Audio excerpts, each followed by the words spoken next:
वडिलांनंतर आपोआप पोरग स्वतःहून बाप काय ना बोलता ती जबाबदारी घ्यायला चालू करतो. बापाला सांगायला बी लागत नाही की उद्यापासून तुला हे करायचं ते करायचं.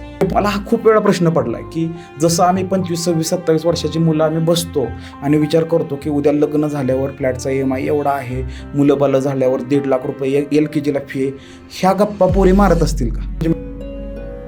पोराची फी 1.5 लाख असणार आहे, मी नवऱ्याला कसं मदत करीन? नाही, बिकॉज पैसा स्त्रीला इंडिपेंडंट बनवतो.